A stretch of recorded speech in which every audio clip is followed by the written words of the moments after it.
Con l'intervento dell'assessore regionale all'agricoltura Giuseppe Pan all'Hotel Holiday di San Martino Buonalbergo sono stati definiti i principali obiettivi del PSR, Piano di Sviluppo Rurale, l'integrazione e l'organizzazione della filiera, la capacità delle aziende di reinvestire le risorse per essere più competitivi nell'integrazione con le imprese agroalimentari della trasformazione, migliorare la commercializzazione e la valorizzazione della qualità.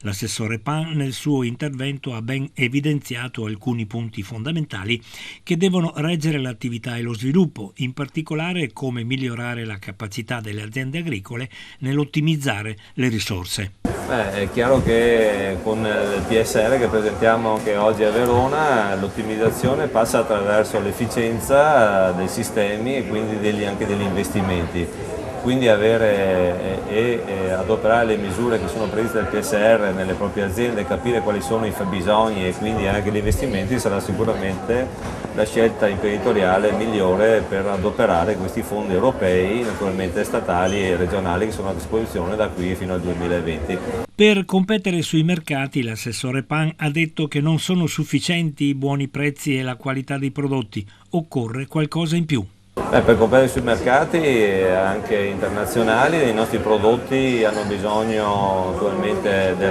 di far conoscere la loro qualità attraverso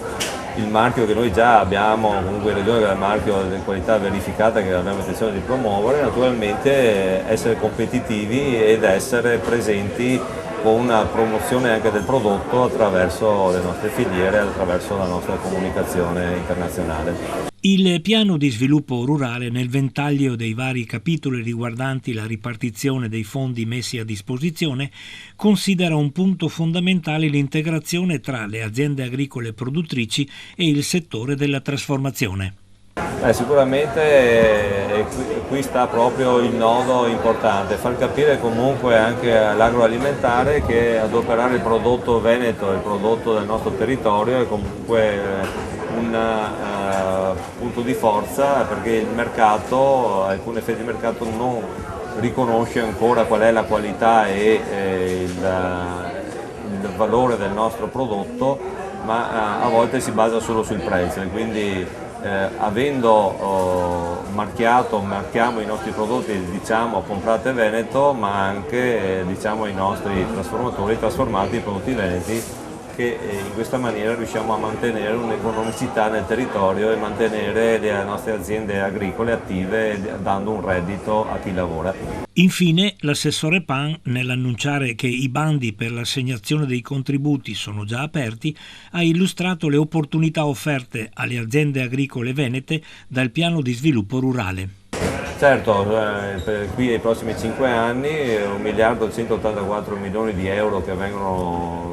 nel territorio con molte misure e quindi sicuramente una ricaduta economica importante di cui gli imprenditori agricoli non possono fare a meno. Il percorso tematico di incontri informativi sul programma di sviluppo rurale si articola su alcuni concetti fondamentali, e cioè che lo sviluppo locale è la costruzione di una risposta collettiva ai bisogni di un determinato territorio,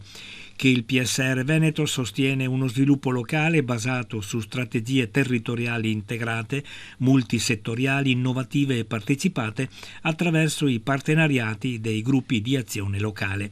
Inoltre, il tema degli incontri vuole affermare che l'agricoltura oggi offre occasioni imprenditoriali e occupazionali con riscontri nel ritorno alla terra dei giovani. Sono i giovani infatti la risorsa per dare slancio, vitalità, innovazione e creatività nelle imprese agricole.